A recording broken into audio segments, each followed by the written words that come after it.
Good evening, everybody, and welcome to this meeting of the Planning and Development Council of the Town of Oakville. Let's see, I'm not sure if we have any regrets here or not. We only have Councillor Sanju, who's on maternity leave, so we're all present as we should be. Are there any declarations of pecuniary interest? Madam Clerk, there are none. Would two of us like to move and second going into committee of the whole? Councillor Lischina, Councillor Longo, all in favor? Opposed, if any, and we are now in committee of the whole. Council, as a favor to a councillor, I'm going to use that wonderful discretion that you allow me to call the heritage items, that's items 7, 8, 9, 10, and 11, out of order and before the others, and recognize Councillor Duddick.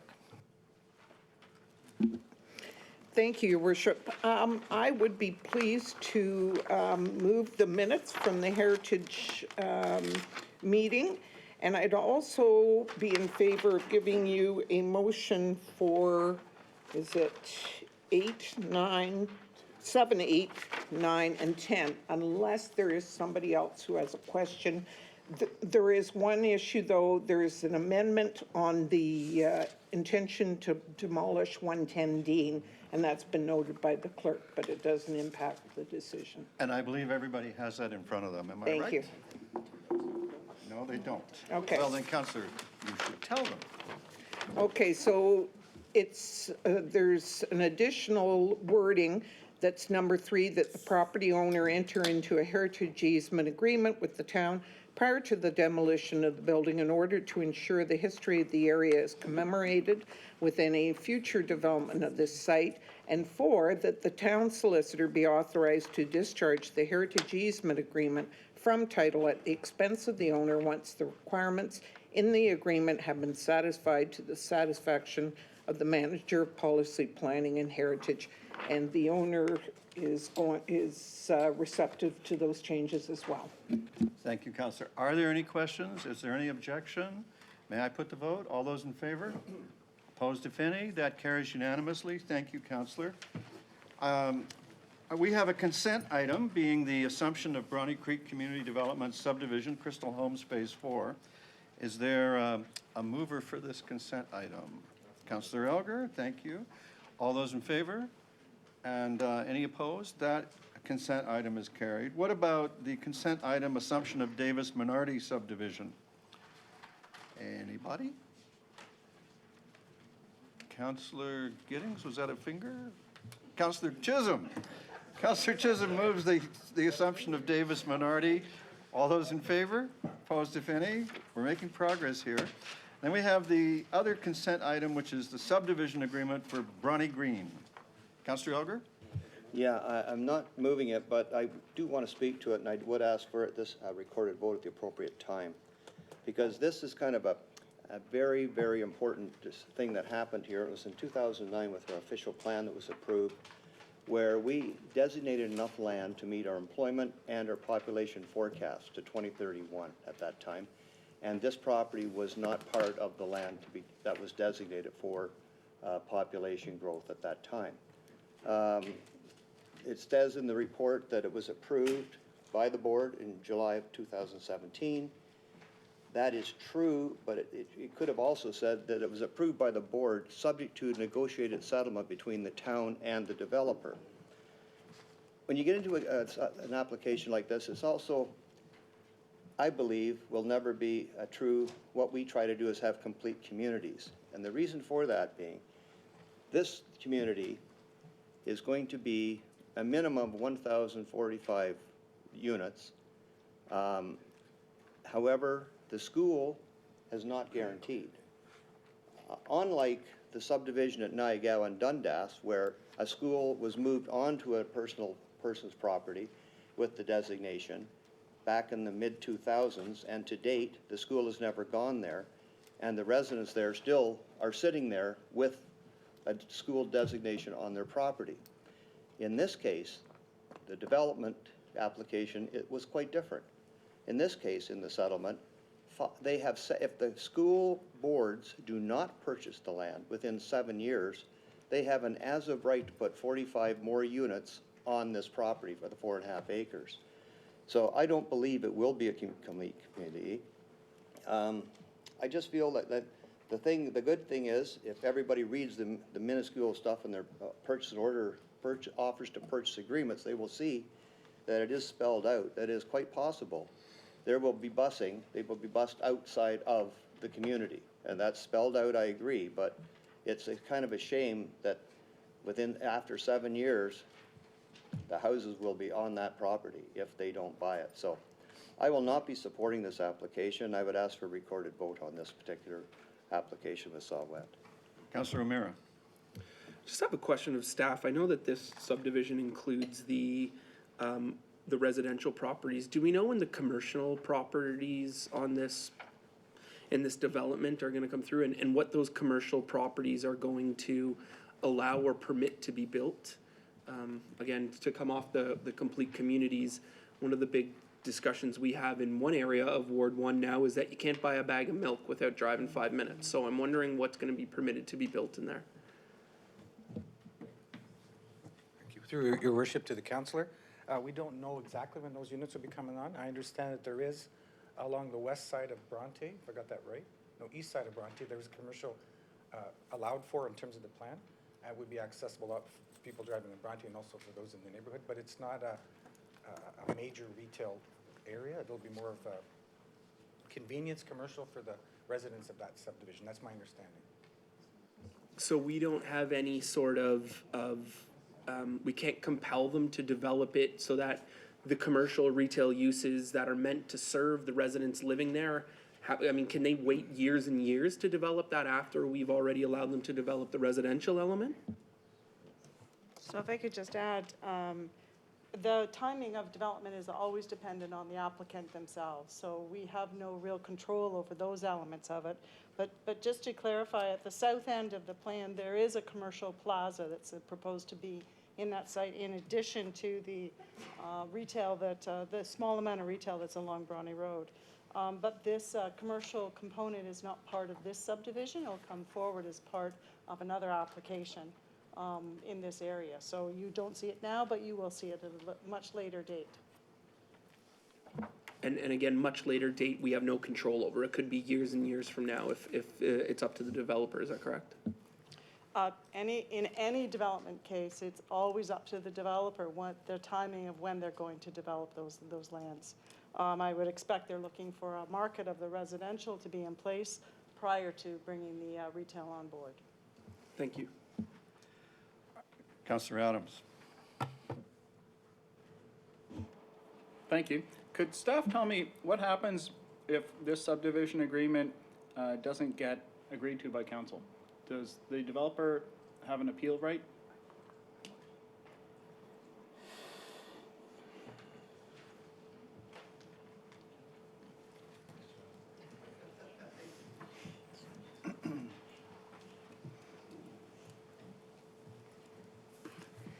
I have never seen a subdivision agreement go back to the tribunal, but it would be an appeal of the conditions, and then you settle the settlement agreement through that. There are some terms of this agreement that would not be subject to appeal.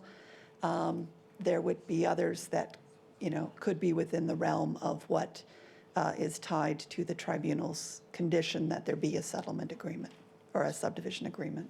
So in theory, you could deny a subdivision agreement, get appealed back to the board or LPAT, and get to have a legal fight, and then get forced to do it, and you're back to the same place? You would get to at least a similar place, Thank you. so. Well, let's try to understand that this is a subdivision agreement. This sets out the things that the developer is going to do for the town. This is not an opportunity to refight the original application. That's history. But let's let everybody have their day. To be registered, to be recorded in favor of the subdivision agreement, if there's no other, Councillor Haslett Deal.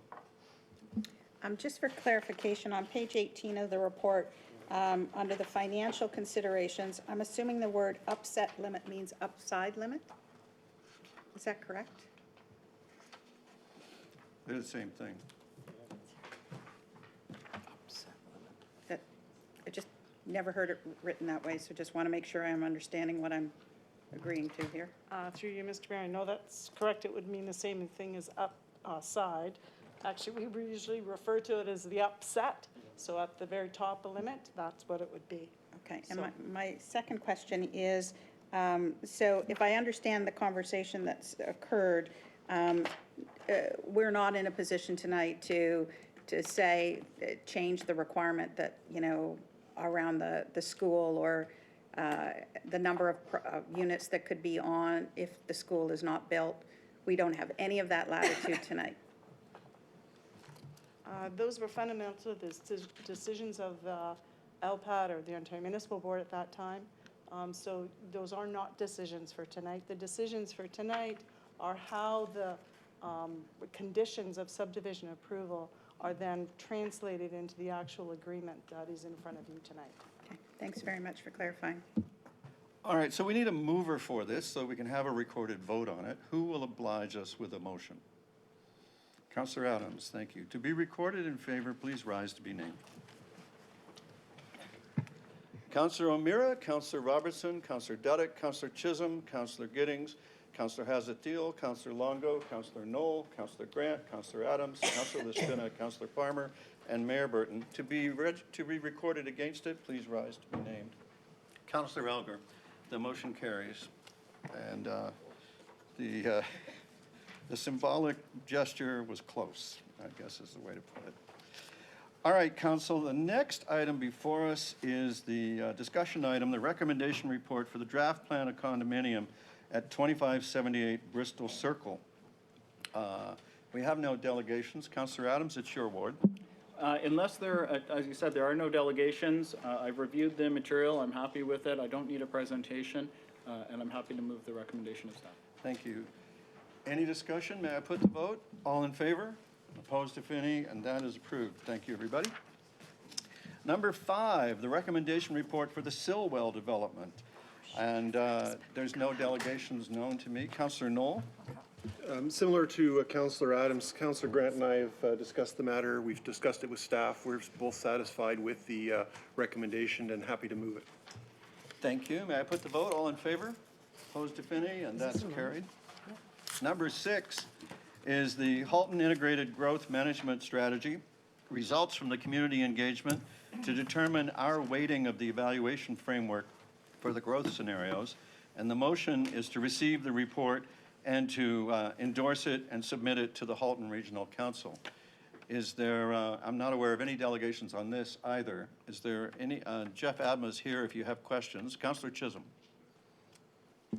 Thanks, Your Worship. On page 124, with respect to the number of people attended those public meetings, I'm a little bit not happy with the turnout, 45 people. And the other municipalities, I would assume they're doing the same thing. Do we have any idea on numbers with respect to the other municipalities on the public meetings? Way fewer. Through you, Your Worship, to the councillor. So it's my understanding from talking to area planning directors, we're the only community that's had a public process like this. One may, in fact, dealt with this as an in-camera item, but this is what I'm aware of. Wow. We had infinitely more turnout. Councillor O'Meara, did I see your hand next? Thank you, Your Worship. I'm wondering if you might explain how this report intersects with the allocation at the region and which fills into which or which serves which, or in fact, how they may be different. If you might be able to give a 30,000-foot overview about those two pieces, because they are being conflated into the same, and from my understanding, and again, at my own edification, it might be good to just understand how those two pieces differ or how they intersect. Well, Councillor, before the staff begin, the Halton Integrated Growth Management Strategy is about the period 2031 to 2041. The allocation program is about the period until 2031, and with that, staff can provide you additional information. Through Your Worship, that would have been my answer, so. Okay, so then just to clarify, so taking new taking growth in greenfield areas does not impact the decision we have or the comments that we have here that are going to go to the region. That's correct? This information will be used by the region for the 2031, 2041 growth numbers that the province has directed us to do. And that process is unfolding, I believe, out through all of next year with regional council. And of course, we'll be providing you updates as required. So then my next question goes to statistically significant consultation.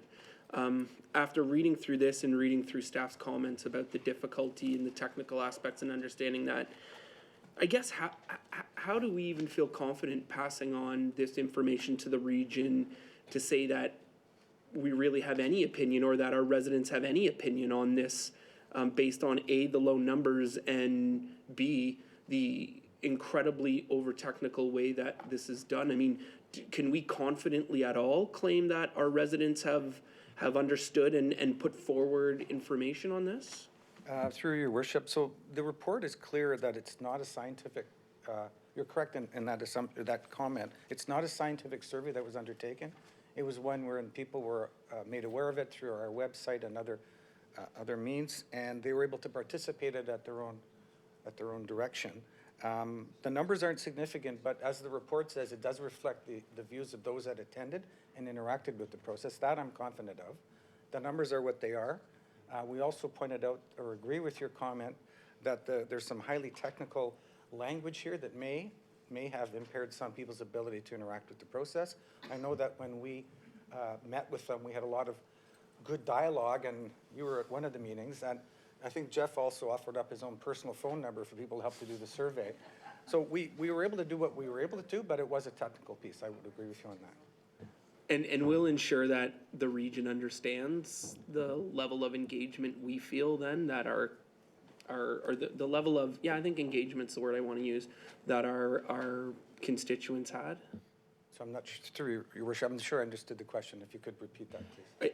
I guess when we submit this document to the region and say, here's the feedback we got, that we will be explicit in that it was not too technical, I don't want to demean that, but it was overly technical for possibly full comprehension, and the numbers probably were not what we were looking for in terms of a wide swath of individuals who participated in this. So in the staff report, to your worship, there is reference to that, and the recommendation is to give the report in its entirety to the region. It'll be there for them to examine and review. Perfect.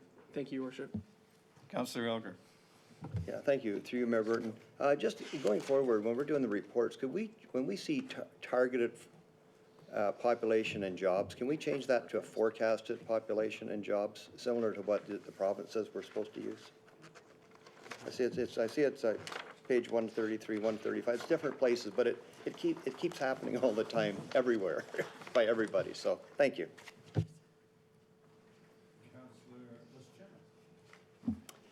Your Worship, if we can have the presentation, I would be very interested to see it, and I think it'd be helpful for the public. We can certainly have it. Mr. Abna, you're on. Thank you very much, Mr. Mayor.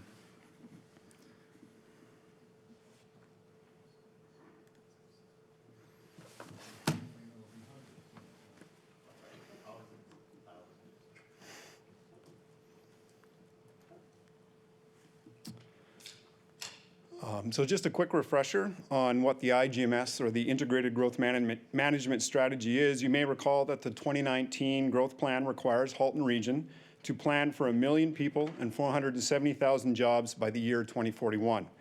So as Mayor Burton indicated earlier, we're really talking about the period from 2031 to 2041, and we're talking about an additional 180,000 people and 80,000 more jobs in that time period. We showed this graphic at the ward meetings as another way of explaining that. So in 2009, when the Livable Oakville Plan and the Halton Region Official Plan came into effect, the growth plan had a planning horizon of 2031.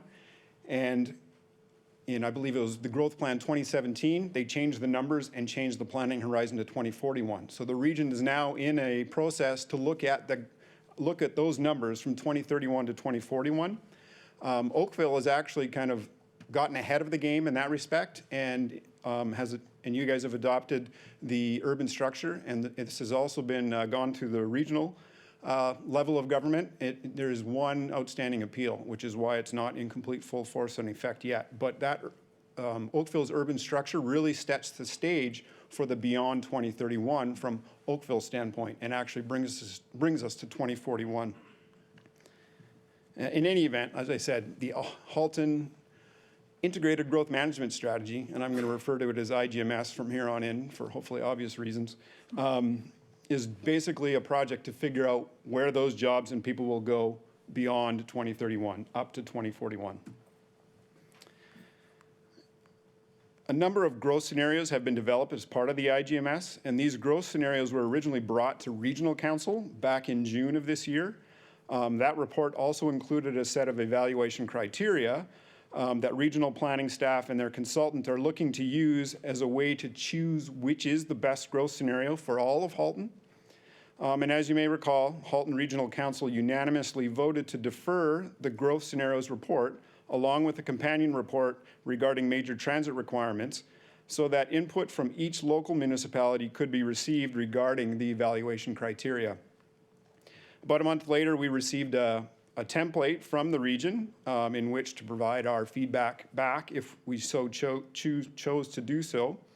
And back in September, Oakville Town Council directed us planning staff to go and consult with our local residents on the evaluation criteria and asked us to report back with the results of that strategy tonight on December 2nd, which is why I'm here. So what did we do? First, we set up an online questionnaire based on the template that had been provided by the region.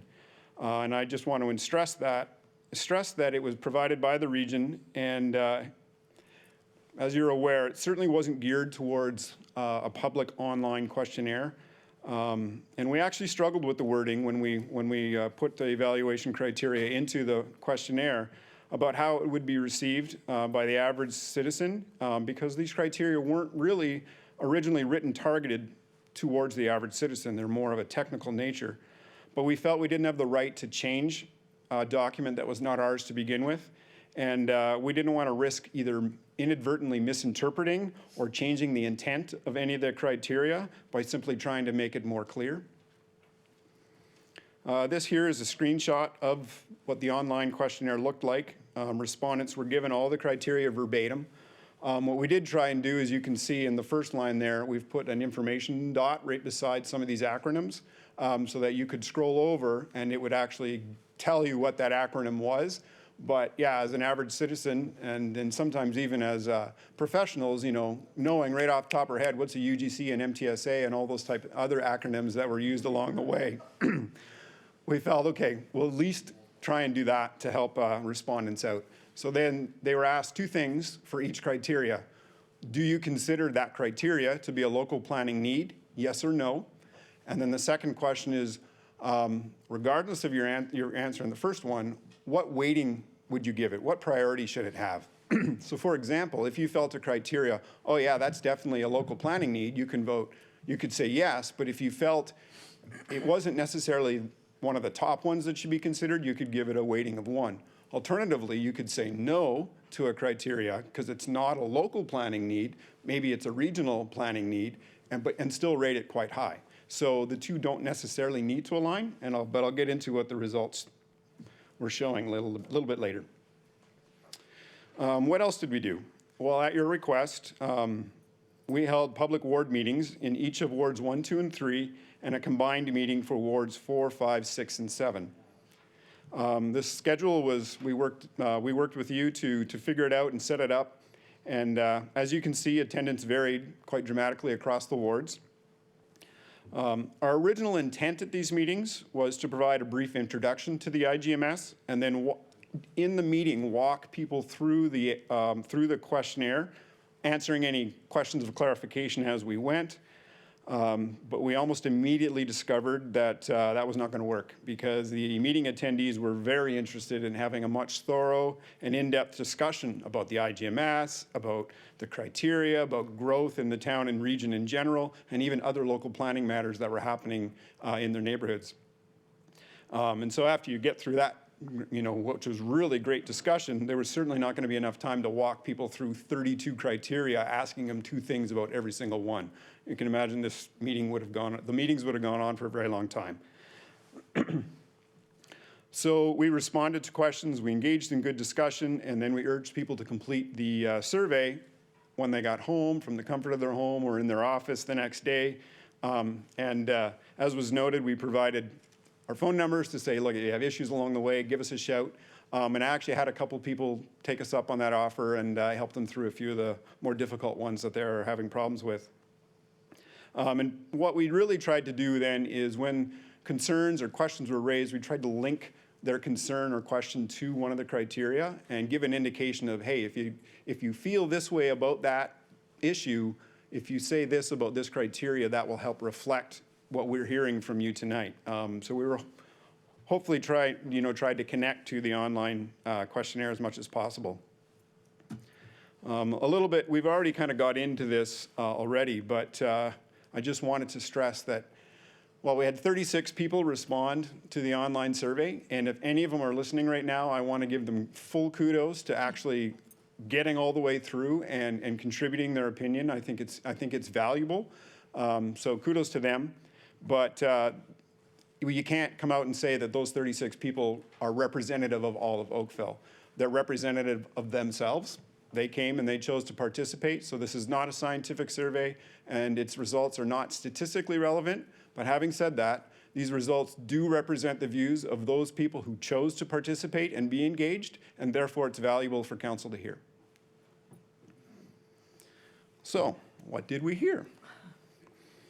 First and foremost, I think it was very clear that all of the evaluation criteria are considered a local planning need in Oakville, according to the respondents. So all of the criteria received at least 58% yes votes in terms of whether it was a local planning need. And only 2 received less than 80% yes votes. So that just tells me that, yeah, the majority of people who responded to the survey felt that the criteria were local planning needs. At the risk of kind of delving into it in a little bit more detail, what I did is I took the top yes votes. So 100%, so there were 3 criteria where every single respondent voted yes, this is a local planning need. Then we had a bunch at 97% and a bunch at 94%. So these represent basically the top yes vote getters. I'm not going to go into them in detail. You can read them in the report, but they're generally related to things like supporting long-term infrastructure planning and servicing planning, supporting connectivity from a transportation perspective, whether that's transporting people or goods, protecting natural heritage as much as possible, that the growth scenarios should reflect the intent of the town's urban structure, such as directing new development towards identified nodes and corridors.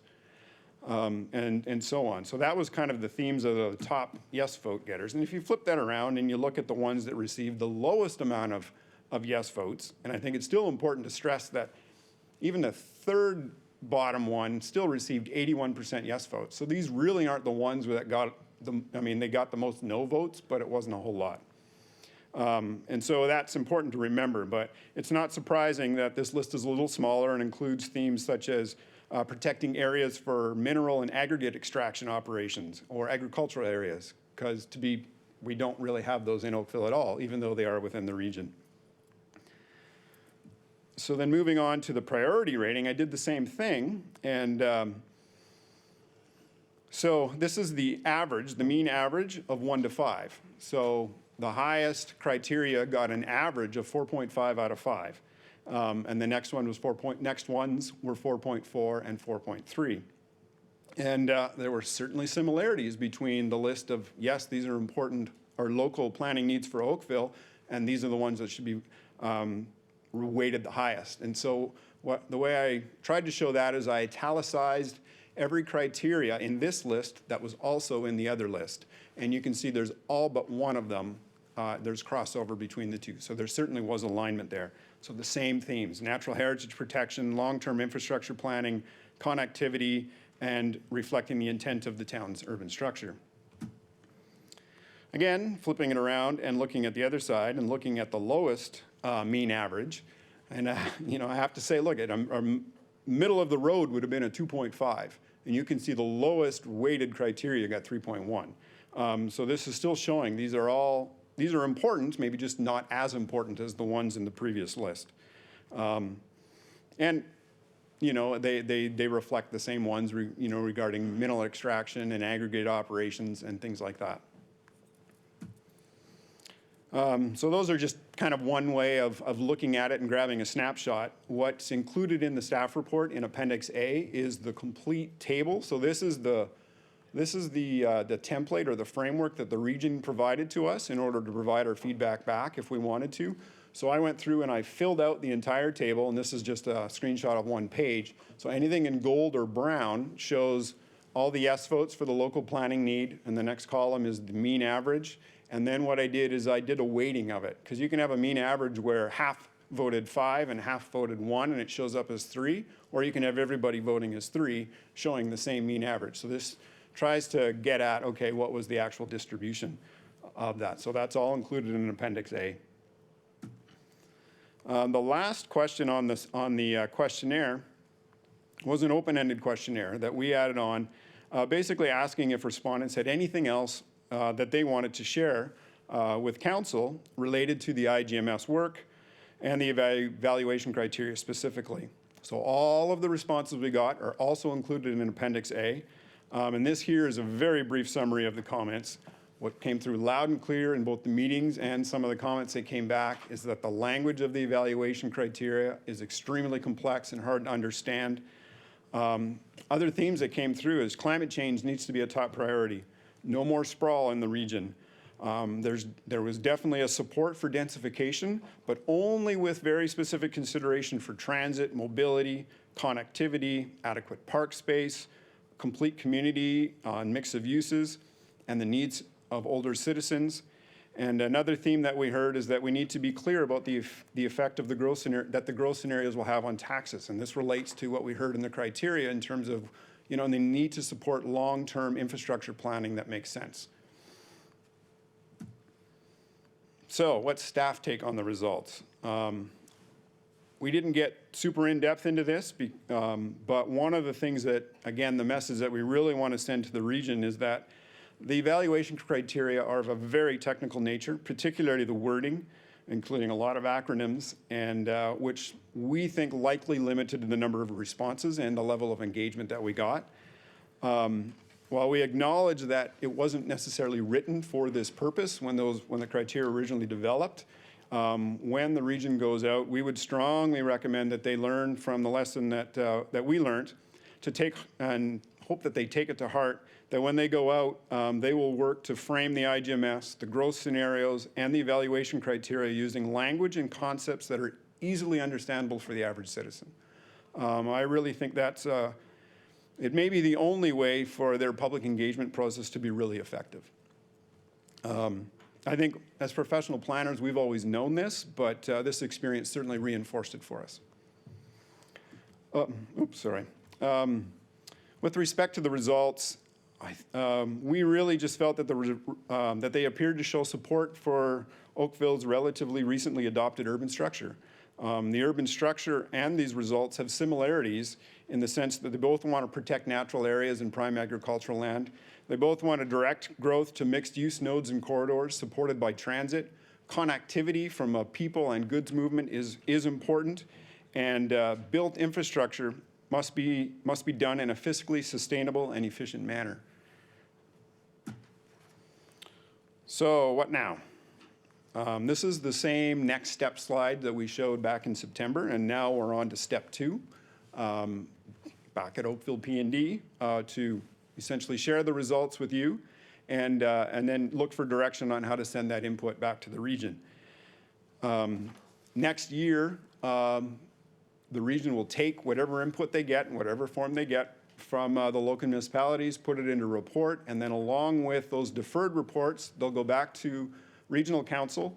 And I know that regional planning staff are hoping to get direction from regional council at that point to go out and consult on the IGMS growth scenarios. So that will be the region going out and doing the engagement, community engagement on the entire IGMS program, and I'm hoping that will be very visible here in Oakville as well. And then with the results coming back maybe later next year. Again, I'm only working on the information I had available to me when I was reading all this, and so the timing of all this could change in the next year, depending on what happens. So in conclusion, staff recommend that, one, the staff report be received, and secondly, if you so desire, that the staff report be endorsed and submitted to Halton Regional Council as a possible indication of what evaluation criteria and weighting of the evaluation criteria for the growth scenarios of the Halton Integrated Growth Management Strategy best suit the planning needs of the town of Oakville. And that concludes my presentation. Thank you very much for the presentation. So I just would ask you to clarify, staff are in support of these evaluation criteria as you present them? Is that correct? To you, Mr. Mayor, yes, I believe we are. Thank you. Are there questions? Councilor Lischina.